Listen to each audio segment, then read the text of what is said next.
patología respiratoria. Ahora, dentro de todo, ahora vamos a pensar un poquito, ¿no? El proceso de tos, ¿genera inflamación o no genera inflamación? ¿No? Entonces, ¿qué más podemos tener en las vías aéreas? Obstrucción, ajá. ¿Qué más? Esa inflamación me va a conllevar ¿a qué? La presencia de tejido. ¿Irritación? ¿De qué? No, pues ya te vas al extremo todavía. Y esa frase se va a la fibrosis, no, todavía. Es más de la fibrosis. Va a generar edema también. Se va a generar edema, ¿no? Entonces, uno de los fármacos que siempre van a ser, por decirlo así, fármaco vedette, problemas respiratorios, ¿no? Porque buscamos obviamente una desinflamación, reducir el edema en esa zona. ¿Cuál crees que pueda ser? ¿Ah? No hablen bajito, hablen fuerte. Yo sé que quieres decir después. Los corticoides. Ya, los corticoides. Aparte que también algunas enfermedades respiratorias están asociadas a problemas alergénicos. ¿Aquí qué podemos ver? Alergia. Vamos a ver que vayamos pruritos, ¿no? Digamos una reacción alérgica puede ser probablemente algún ectoparásito, ¿no? En el caso de mi perro boxeador, ¿qué están observando? Ya describan si no primero lo que observan. Ajá, eritema facial. ¿Qué más? ¿Cómo se ve? Si yo aprieto acá su nariz, ¿qué creen que va a pasar? Está inflamado. Muy inflamado. Entonces, ¿qué quiere decir que hay ahí? Si se hunde, hay líquido. Entonces, ¿qué hay? Edema, ¿ya? O sea, acá hay un angioedema facial, ¿ya? Con eritema, el enrojecimiento de la carita, y eso siempre tiene una relación anafiláctica, ¿ya? Es una reacción anafiláctica, ¿ya? Es una consecuencia de algún alergeno. La verdad es que las reacciones anafilácticas pueden ser por diferentes factores, pueden ser principalmente por insectos, picaduras de insectos, pero también en mi práctica personal he visto hasta por químicos que se meten a la boca. Yo tuve una vez un caso de un paciente que solamente lo único que había hecho antes que hiciera el angioedema facial fue morder una botella, estas que son de aluminio, pero que tienen pintura encima, que algunas se descascaran, ¿no es cierto? Y el perro lo agarró, lo empezó a morder, se descascaró la pintura y a la hora, 2 horas, se puso así. ¿Ya? Entonces, lo más común es por picaduras de insectos, ¿no? He visto incluso hasta los aguijones de las abejas. Una vez tuve un paciente que me vino con angioedema facial, pero angioedema facial. Un lado todo hinchado y el otro lado normal. Entonces dije, bueno, como se iniciaba la inflamación desde la boca, entonces yo le digo, seguramente es una picadura de abeja. Me he dedicado a buscarle toda la parte de la encía y hasta que encontré el aguijón de la aguja. Le dije, acá está señora, este es el causante de su angioedema facial. Así que, bueno, como todo parte, digamos, de algún agente que está generando una hiperreacción inmunológica, entonces también que nos ayuda a regular el sistema inmunológico. ¿Qué fármaco? Ya. Así que por eso es que hoy vamos a hablar tanto de los problemas respiratorios como de los problemas de hipersensibilidad alérgica. Bueno, el resultado del aprendizaje de hoy es conocer y comprender la importancia de los efectos diversos en los fármacos a nivel respiratorio, así como la aplicación de los fármacos en situaciones de hipersensibilidad y alergia. Los temas que vamos a ver son generalidades, fármacos que se usan en el sistema respiratorio, vamos a ir identificando fármacos dependiendo un poco hacia lo que buscamos, reducir la sintomatología clínica. Vamos a ver acerca de los antihistamínicos, el lugar donde están, qué receptores son. empezamos. Entonces, primero vamos a empezar hablando del sistema respiratorio. Bien.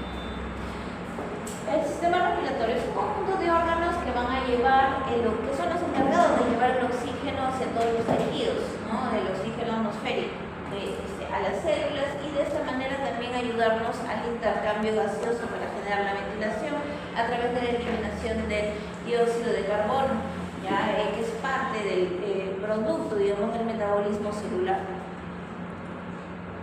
Entonces, ¿cómo es que funciona, digamos, la transmisión de este proceso de respiración?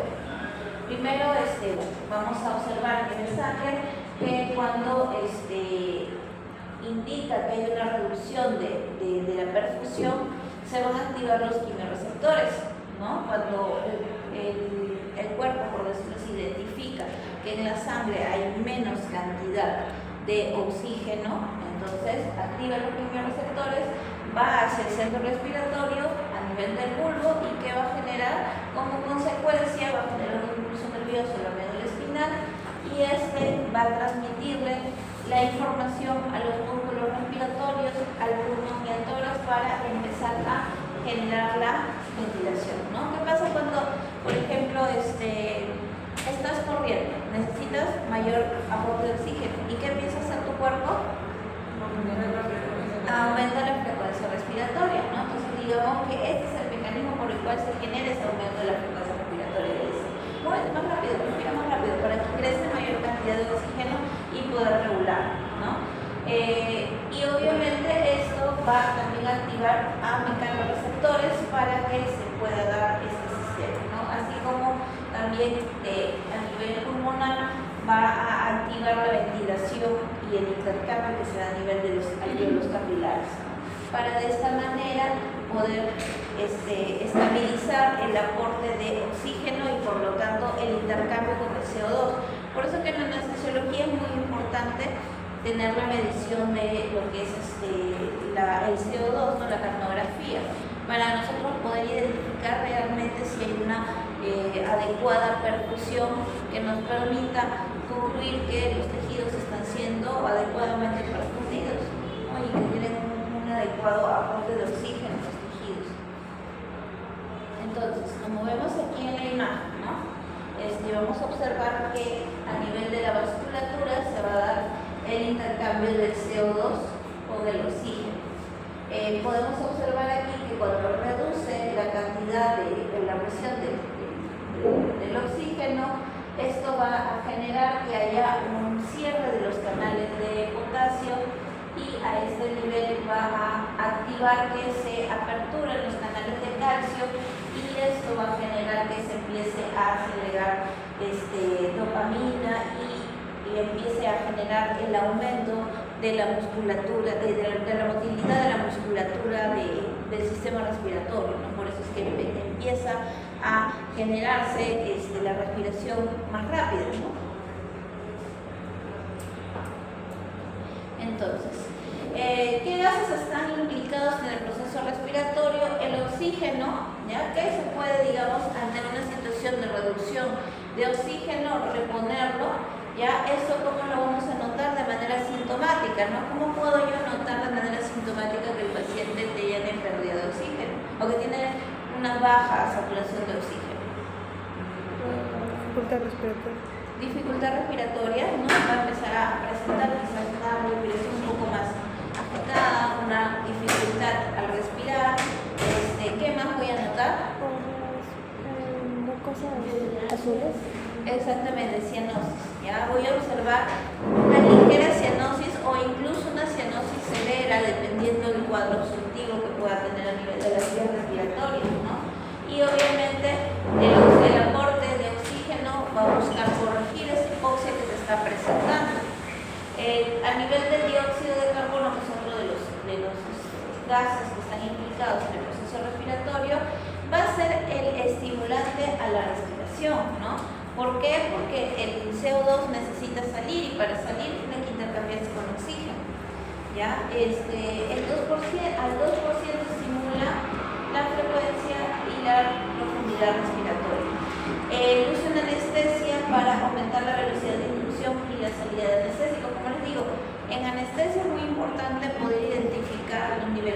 adecuados del CO2, ¿no?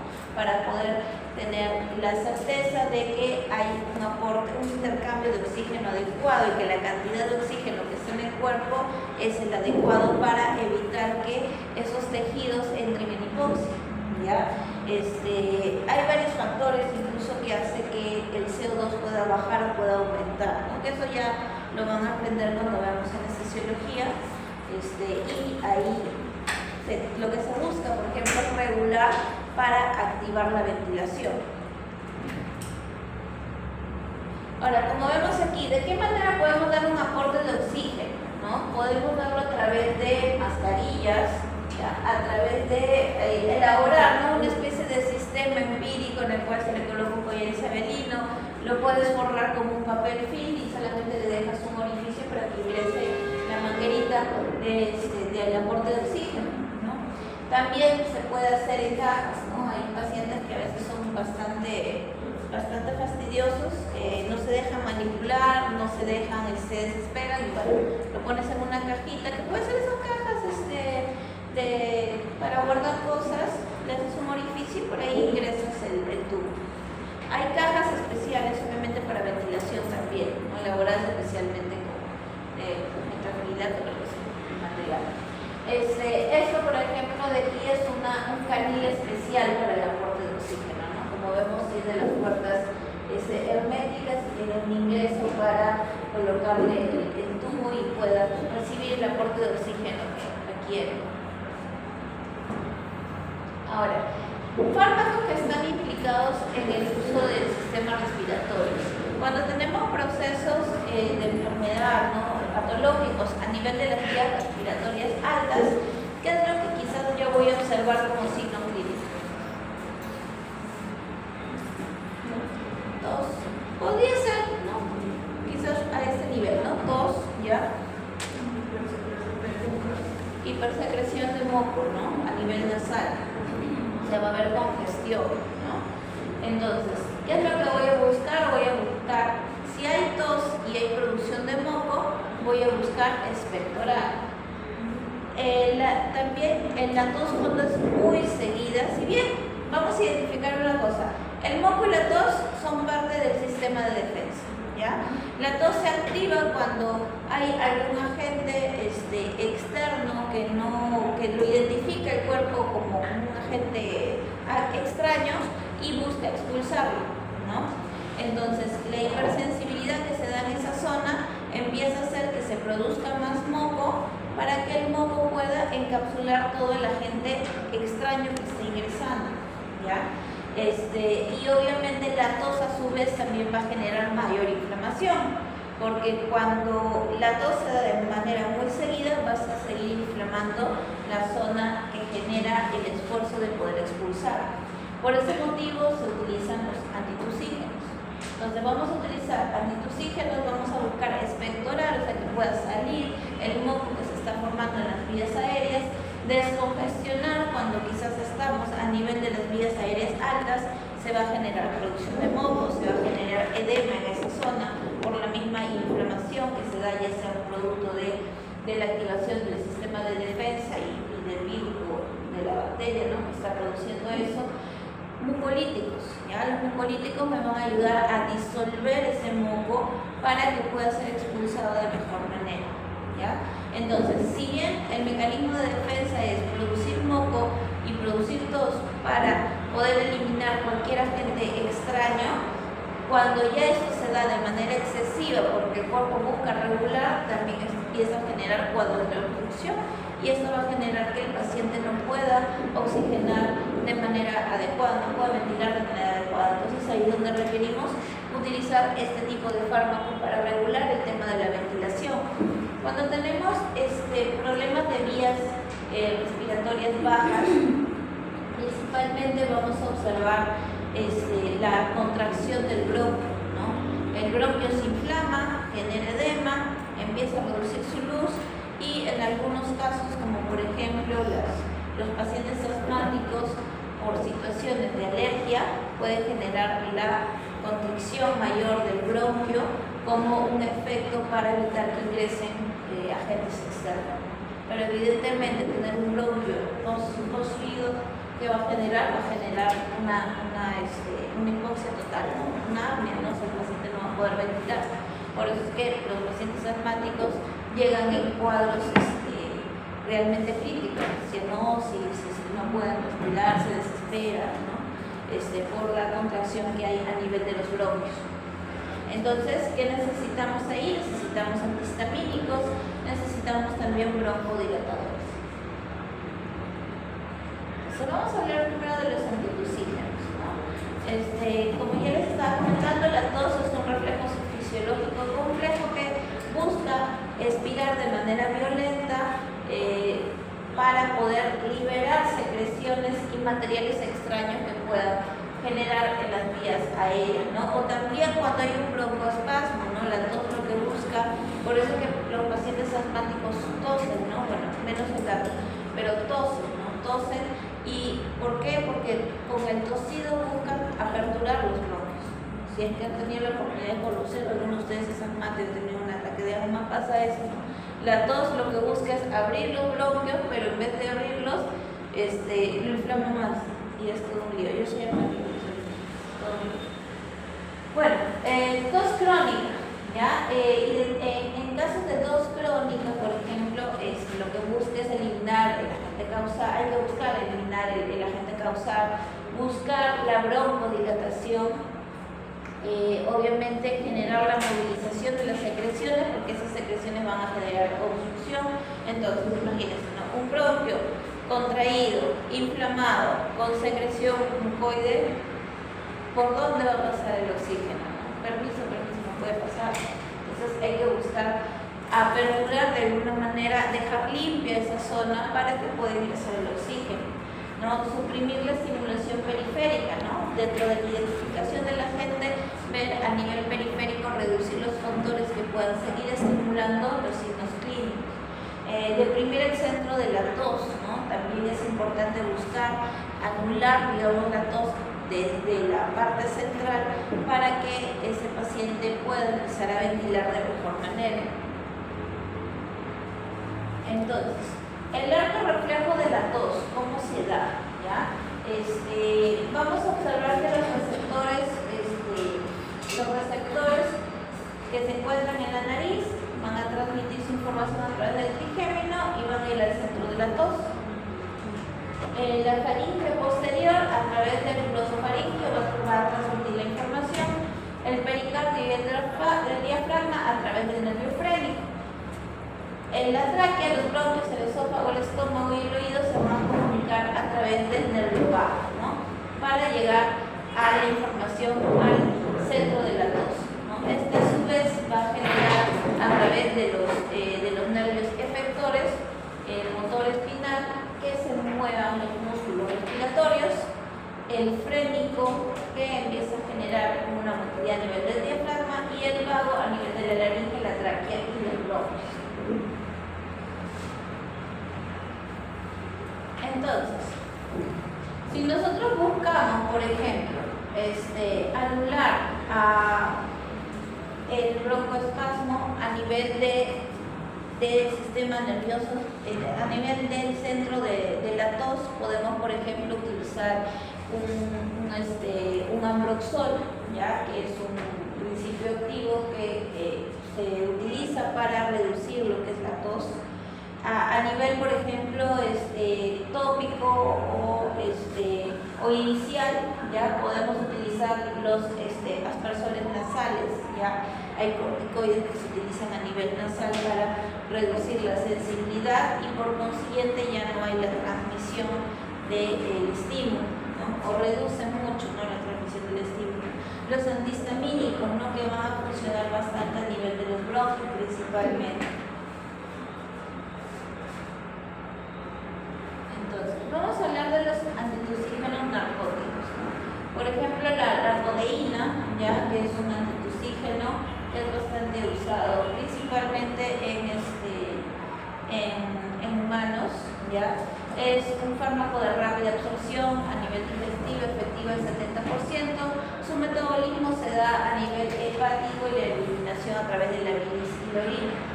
Efectos adversos: estreñimiento, anorexia, vómitos, espasmos vesicales, pancreatitis, puede generar una ligera sedación, pulsos un opioide, hipotermia, hipotonía muscular, depresión del centro respiratorio. En felinos, tener en cuenta que hay una hiperexcitabilidad en el sistema nervioso central, puede generar temblores y convulsiones, ¿ya? Como es un opioide, recuerden que los receptores a nivel de los gatos para los opioides tienen mayor sensibilidad, entonces se pueden identificar quizás más los efectos adversos. La hidrocodona, ¿no? Es más potente que la codeína, ¿no? Pero te va a generar una menor depresión respiratoria. Un efecto similar a la codeína, pero también se utiliza solo en perros. ¿Ya? El butorfanol sabemos que es un opioide parcial, que lo que me va a generar es ligera sedación, me va a manejar analgesia, puede generarme náuseas, diarrea y depresión en el apetito, ¿no? Básicamente lo que vamos a buscar con estos fármacos es manejar la tos a nivel del sistema nervioso central, ¿no? Ahora, tener en cuenta que las dosis, por ejemplo, que vamos a usar en butorfanol van a ser mínimas, ya a diferencia de cuando lo utilizamos en una MPA, ¿no? Por ejemplo, podemos utilizarlo de 0.05 a 0.11 miligramos por kilo, ¿no? A nivel intramuscular, son una dosis sumamente baja, para no buscar la sedación, sino buscar la reducción del estímulo, digamos, a nivel central para reducir la tos. Hay pacientes que incluso, por ejemplo, ¿no?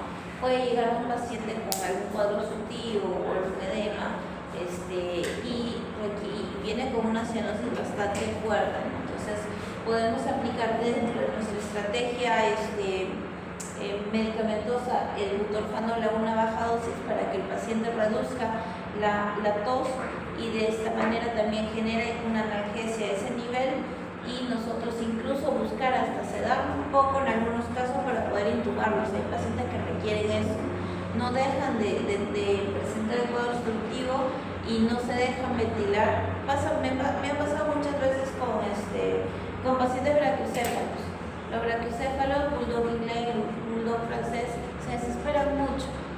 Entonces a veces hay que sedarlos, pero sedarlos al punto de tenerlos activos. Por ejemplo, el butorfanol me lo seda así, para poder intubarlos, porque no se dejan hasta que empiecen a ventilar de manera adecuada y de ahí lo despiertas y lo extubas, porque si no el paciente no nos permite ayudarlo. Otros antitusígenos, el dextrometalfano, también usado en medicina humana, ahora incluso creo que ya se ha retirado del mercado. Es un derivado sintético del opio, similar a la codeína. Acción rápida, una mayor eficacia, 30 minutos posterior a la administración. También podemos utilizar un bloqueo de prolongación de impulso, por ejemplo con lidocaína. De esta manera vamos a impedir que ingrese los iones de sodio a través de la membrana nerviosa, ¿no? Por ejemplo, en caso de gatos, cuando vamos a intubar, el gato tiene una sensibilidad, por eso que el gato sí puede sufrir de asma, sus anillos dentro de los bronquios y traqueales son muy sensibles ante cualquier estímulo externo. Entonces, cuando se realiza una intubación en gatos, si es que estimulas mucho los anillos y el cartílago aritenoides, se puede contraer el bronquio. La tráquea se contrae los bronquios y el paciente, uy Dios mío, hay que hacerle una traqueostomía incluso para poder ventilarlo, porque no hay forma de poder intubarlo. Entonces, ¿de qué manera reducimos esa sensibilidad para poder manejar esta parte? Se isila un poco de lidocaína alrededor del epiglotis, del arco de los aritenoides, para de esta manera reducir esa sensibilidad y ya no generar ese efecto de contracción que me genera los gatos, ¿no? Después tenemos la difenidramida, va a generar un bloqueo a nivel de las histaminas, ¿no? A nivel del receptor transmembranal del H1, ¿no? O sea, el H1 se encuentra a nivel del sistema nervioso central. central, se va dirigido hacia el sistema nervioso central para manejar la tos, ¿no? Entonces, por ejemplo, en este pacientito de aquí, ¿no? Vamos todo decaído, con secreción nasal, entonces vamos a ver, probablemente con la cantidad de moco que tiene a nivel nasal también las tener las vías aéreas quizás un poco más bajas, ¿no?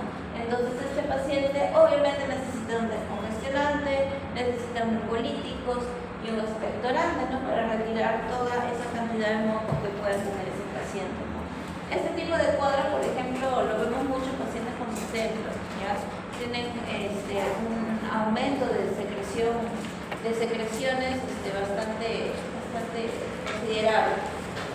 Entonces, fármacos que vamos a utilizar para reducir el moco.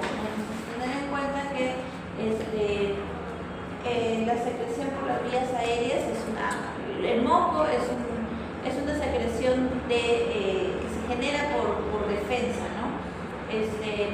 ¿Quién lo va a generar? Lo va a generar básicamente las glándulas submucosas y las células caliciformes que se encuentran a nivel de la mucosa. Entonces, tenemos aquí la mucosa del epitelio de las vías respiratorias.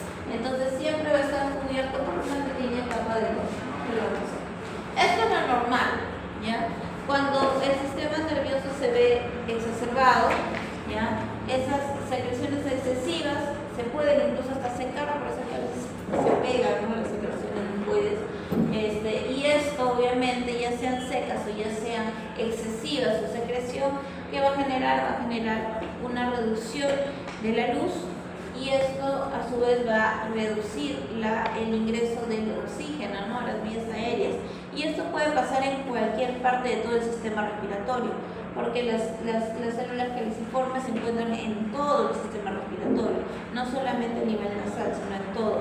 Ahora, ¿por qué quizás se genera mayor moco, mayor congestión a nivel de las vías aéreas superiores? Porque obviamente son las que tienen una mayor exposición a los agentes externos, por eso que son las que, por decirlo así, las que más trabajan, ¿no? Inicialmente. Muy bien, entonces, ¿qué es lo que contiene el moco? El moco contiene el 95% de agua, 2% de glucoproteínas, 1% de hidratos de carbono, menos del 1% de lípidos y glucoproteínas que van a generar una viscosidad, lubricación y protección, ¿ya? Entonces, como vemos aquí están formados, el moco va a tener una formación de puentes de disulfuro, ¿ya? Unas bandas, ¿ya? Y aquí hay bandas también de hidrógeno.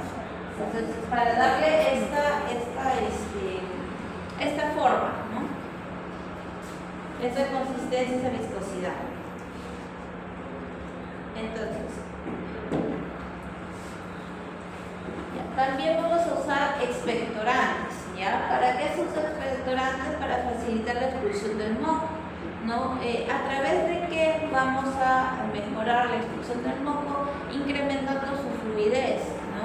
Haciéndola menos viscosa, para hacerla más fácil de salir.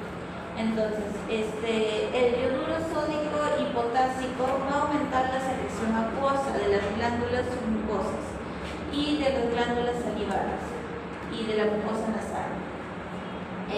Va a funcionar generando una acción directa o por estimulación del nervio vago gastropulmonar. No utilizar en pacientes gestantes, lactantes y con hipertiroidismo.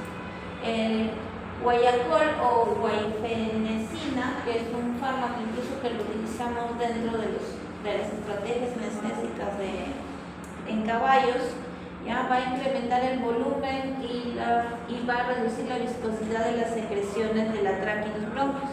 Se va a funcionar un poco más abajo. Va a incrementar la eficiencia del reflejo de la tos y facilitar la eliminación de las secreciones. Y en cambio los mucolíticos, que lo que van a realizar, van a facilitar la expulsión del moco a través de la ruptura de los enlaces de disulfuro, reduciendo de esta manera su viscosidad, ¿ya? Entonces, los expectorantes que van a hacer me van a volver al moco más líquido. ¿Ya? ¿Y qué me hacen los mucolíticos? Me van a romper el moco. ¿Ya? Entonces, entre los mucolíticos tenemos a la N-acetilcisteína y a la bromexina, que son quizás los que más utilizamos dentro de nuestra praxis en veterinario. En menores al menos se usa bastante. La N-acetilcisteína puede ir por vía inhalatoria o por vía oral. ¿Ya? Es de rápida absorción, tiene una biodisponibilidad del 10%. El grupo sulfídrico, sulfhidrilo libre va a reaccionar con los puentes de disulfuro para desagregarlos, ¿no? Entonces va a generar una desagregación de las fibrinas de la mucoproteína. La bromexina, que es lo que va a realizar, se puede dar tanto por vía oral, también lo puedes colocar vía inyectada, ¿ya? Es de rápida absorción, tiene una disponibilidad menor al 10% y la despolimerización de los cianomucinas.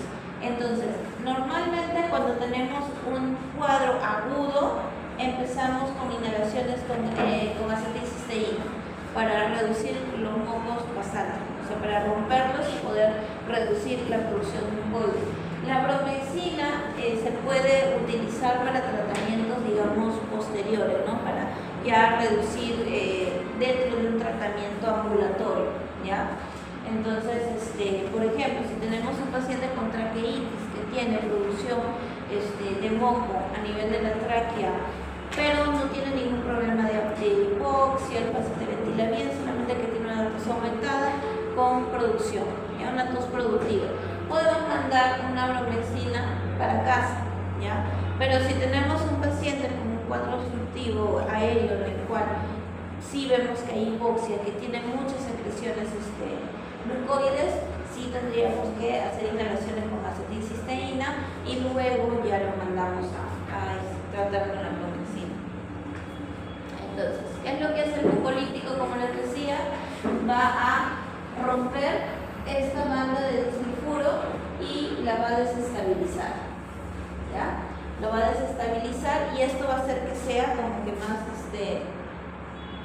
más inestable, ¿no? Entonces, por ejemplo, vemos aquí, ¿no? Los expectorantes me van a... Esto, digamos, es un moco normal. Si yo utilizo un expectorante, ¿ya? Que es un tratamiento salino, me va a generar una inestabilidad aquí, ¿no? O sea, como que me va a aperturar más estas estructuras, ¿ya? Vemos que están como que más expandidas porque hay mayor cantidad de líquido, ¿ya? En cambio, un mucolítico que hace me va a romper las bandas y lo va a desestabilizar, ¿ya? Entonces aquí vemos, ¿no? Por ejemplo, los mucolíticos van a trabajar a este nivel, rompiéndome las bandas del sulfuro, y aquí podemos ver que en tal caso los expectorantes o soluciones salinas van a ingresar a través entre las bandas para poder expandir, ¿no? Expandir los espacios con mayor cantidad de fluidos. Ahora hablemos de los descongestionantes. Los descongestionantes, por ejemplo, tenemos algunos que son alfa-1 adrenérgicos, simpático-miméticos, como por ejemplo la fenilefrina, la pseudoefedrina, que van a generar una vasoconstricción, entonces van a reducir el flujo sanguíneo a nivel nasal y de esta manera van a reducir el edema de la mucosa a ese nivel, ¿no? Tener mucho cuidado con pacientes con hipertensión y con pacientes con taquicardia, porque si bien estos descongestionantes se pueden aplicar de manera tópica, igual van a ir a vía del sistema circulatorio general, ¿no? Y obviamente podría generar algún impacto dentro de lo que sería el aumento de la presión arterial y generar una taquicardia, ¿no? Porque los alfa-1, ¿dónde están? En los vasos sanguíneos principalmente, en la 1, ¿ya? Entonces ahí podríamos tener ese efecto, ¿ya? Entonces de esta manera, por ejemplo, podemos generar nebulizaciones, ¿no? Ahora las nebulizaciones se pueden utilizar para mejorar la apertura de las vías aéreas. En una nebulización no solamente se coloca salbutamol, no, En una nebulización puedes colocar acetilcisteína, puedes colocar corticoides, puedes combinar incluso el uso de algún antibiótico, ¿ya? Se pueden hacer combinaciones para mejorar de manera aguda, de manera rápida, el proceso obstructivo, el proceso inflamatorio que se está dando en el paciente. Sí, buenos días, disculpe, para cambiar de formulario. Ok, entonces eso es lo que podemos manejar dentro de una nebulización, ¿ya? Ya, ok. Ahora, como vemos, podemos utilizar mascarillas, también podemos utilizar un canil, ¿no? Ponemos aquí el tubito y este canil, por ejemplo, lo podríamos cerrar así como veíamos que se cerraba los collares isabelinos, ¿ya? Los cabos se pueden cerrar con un papel film para que quede de manera hermética el contenido adentro, ¿no? Y el paciente pueda inspirarlo. Ahora, toda nebulización o todo producto que es inhalado, tener en cuenta que solamente el 10 al 20% va a ir directamente a los pulmones. La otra diferencia entre el 80 y el 90% se va a ir por las vías digestivas, ¿ya? Sobre todo en pacientes, felinos y caninos, ¿no? Porque con ellos incluso hay que utilizar, las aerocámaras, hay que utilizar mascarillas, ¿no? Quizás hasta en los niños también pasa lo mismo, pero quizás en una persona adulta, o sea, en un humano, es un poquito más fácil redirigir porque la persona tú le puedes explicar de qué manera se expira, de qué manera puedes introducir mayor cantidad de porcentaje, ¿no? En cambio, en los animalitos y en los niños no se maneja de esa manera, ¿no? O sea, al perrito no le vas a enseñar cómo, o al gato no le vas a enseñar cómo aspirar. Con las justas te deja poner la mascarilla, el aerocámara. Hay personas que no pueden ponerle el aerocámara a su gato y se han creado esas cajitas que guardan cosas, lo meten ahí a su gato y ahí le ponen su inhalación y lo dejan un rato ahí para que pueda inhalar, porque ahí no hay formas a veces de poder manipular a ciertos gatos, no les gusta que les pongan el aerocámara. Ya, bueno. Entonces tener en cuenta que como la mayor parte va a ir, digamos, a nivel digestivo, ¿ya? Y esto se va obviamente a absorber y metabolizar a nivel hepático, tener en cuenta que podrían generarse algunos efectos adversos. Entonces, dependiendo de lo que utilicemos, hay que verificar cuáles son sus efectos adversos para estar atentos a ello, ¿ya? Entonces, ¿qué es lo que vemos en un proceso de asma, ¿no? Entonces vamos a ver esto, ¿no? El bronquio inflamado y contraído. Entonces, la luz es muy chiquita, ¿no? Como aquí. ¿Ya? Y a esto súmale que se llena de moco, como te digo, es el pool perfecto para que no entre nada de oxígeno. Entonces, en cambio, un bronquio normal es así, ¿no? Tiene un espacio para que pueda ingresar el oxígeno de manera adecuada, ¿no? Entonces, cuando sucede el bronquio inflamado, que se van a producir leucotrienos, ¿no? Mediadores de la producción de inflamación en el caso, por ejemplo, de los asmáticos, y las citoquinas, que son mediadores que también se producen en procesos asmáticos. Ahora, para reducir esto, podemos utilizar antileucotrienos que me van a bloquear la producción de estos mediadores, y obviamente los corticoides, ¿no? Que me van a regular las otras células de defensa, ¿no? En este caso las citoquinas. Entonces, ¿cómo se observa una broncoconstricción? Vamos a observar que va a haber segregación de adrenalina, de acetilcolina y de histamina, ¿no? En cambio, en una broncodilatación vamos a ver que va a activarse la adrenalina y las histaminas.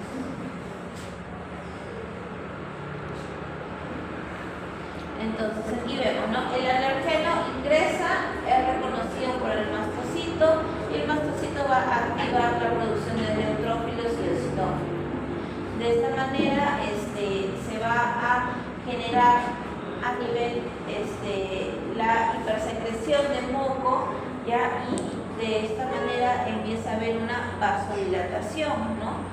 Y esta vasodilatación va a generar liberación de plasma y por eso que se da el sistema del edema, ¿no? De la misma manera se van a activar los impulsos nerviosos a través de los nervios eferentes para poder generar tos y poder generar la broncoconstricción. Entonces, simpático mimético, ¿ya?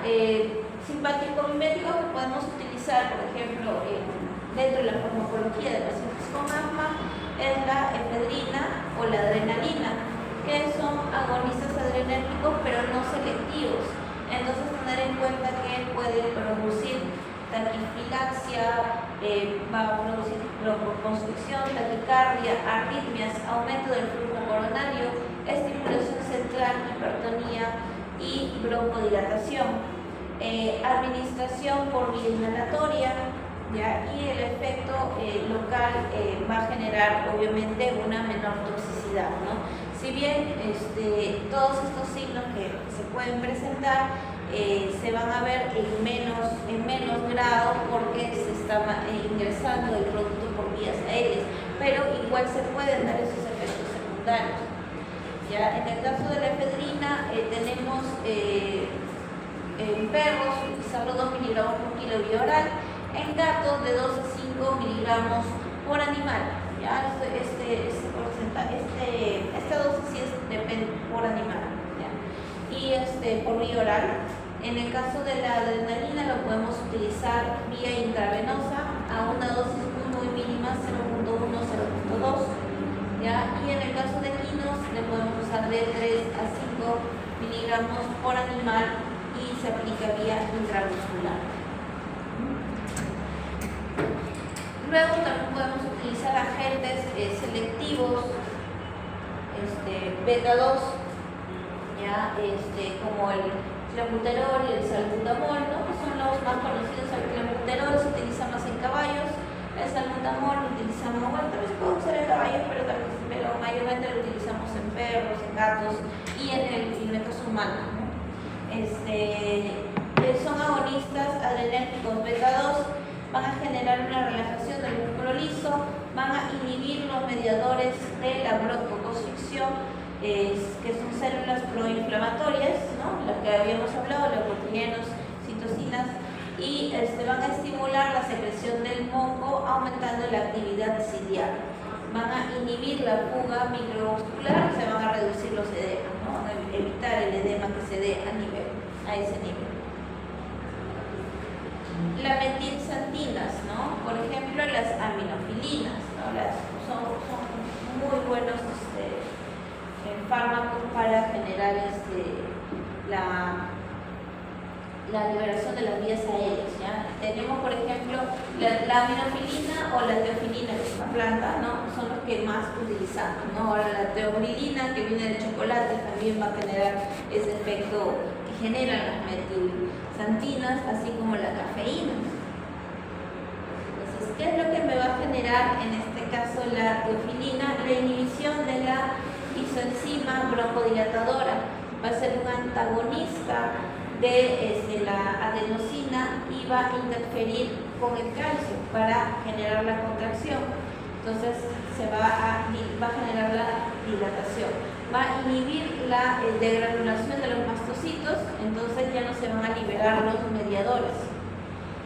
¿Qué me puede generar toxicidad? Dentro de la toxicidad, excitación, estimulación cardíaca, náuseas, vómitos, diuresis, ¿no? Por eso es que en el mercado de humanos la teofilina ya no se está usando tanto. Antes se usaba bastante como medicación vía oral. En perros podemos usar la teofilina para mandarlo vía oral y la aminofilina también la podemos mandar vía oral, pero en procesos agudos, por ejemplo, nos ayuda bastante a mejorar, ¿no? A mejorar el efecto de la dilatación. En pacientes, por ejemplo, con edema pulmonar, ayuda mucho a poder dilatar las vías aéreas, ¿no? Porque recordemos que en un edema hay acumulación de líquido en los espacios, del pulmón, incluso en los alvéolos puede haber cierta cantidad de líquido, ¿no? Entonces me va a ayudar, y obviamente este proceso va a generar que se reduzca el bronquio, se reduzca en los espacios, ¿no? Para que pueda ingresar el oxígeno. Entonces, al dilatarlo me ayuda a que pueda ingresar el oxígeno de mejor manera. Entonces también se puede utilizar en esos casos, ¿no? Cuando tenemos cuadros obstructivos o cuadros de contracción bastante severa, ¿no? De manera aguda. Entonces, ¿qué mecanismo se va a dar? La inhibición de la fosfodiesterasa va a aumentar la producción de AMP cíclico y eso va a generar la desfosforilación de la cadena de miosina, generando una relajación del músculo liso, y esto va a reducir a las citoquinas, ¿ya? Y esto va a reducir la migración y activación celular. Entonces me va a relajar el músculo y a su vez también me va a ayudar a regular los mediadores de la inflamación. Agentes antimuscarínicos. ¿Qué es lo que me van a buscar? Me van a buscar inhibir los efectos de la acetilcolina, bloqueando la contracción del músculo liso, y de esta manera también me va a ayudar a aumentar la secreción de moco. En este caso podemos utilizar el hipatropio y la atropina, ¿no? En el caso de la atropina me va a generar un metabolismo hepático y excreción renal del 30%, es antagonista de los receptores muscarínicos, lo cual va a generar que haya una reducción de los movimientos ciliares y de la producción del moco. En este caso lo utilizamos a una dosis de 0.02 a 0.04 miligramos por kilo, teniendo en cuenta que hay que tener bastante cuidado con aquellos pacientes taquicárdicos, ¿no? Que no debería ser recomendado el uso en ese tipo de pacientes, porque a esta dosis de todas maneras me va a generar un aumento de la frecuencia cardíaca bastante considerable, ¿ya? La atropina sí logra generar un aumento bastante considerable, hay una diferencia bastante marcada, entonces tener mucho cuidado con el uso de atropina en ciertos pacientes. ¿Ya? El hipatropio no genera una buena absorción, pero sí me genera menos efectos secundarios, ¿ya? Es más usado en perros y más eficaz que la atropina, ¿no? Entonces, en tal caso, obviamente el hipatropio sería de mi primera elección, ¿no? Porque tiene menos probabilidad de generar efectos adversos, que la atropina sí me da y que son bastante peligrosos, que sea una taquicardia inducida, ¿no? Que podemos generar. Otro agente antimuscarínico, el glicoprolato, efectos secundarios menores que la atropina, funcionan de una manera muy similar, pero sus efectos son más lentos. ¿Ya? En este caso podemos usar en dosis de 0.01, 0.02 miligramos por kilo. ¿Ya? Aquí podemos ver, por ejemplo, cómo va a mejorar el tono bronquial, ¿ya? A través de, como decíamos, de la producción del AMP cíclico para generar la broncolilatación, ¿no? Aquí vemos cómo la acetilcolina y la adenosina son bloqueados, en este caso la adenosina con la teofilina, y los antagonistas muscarínicos me van a bloquear la acetilcolina.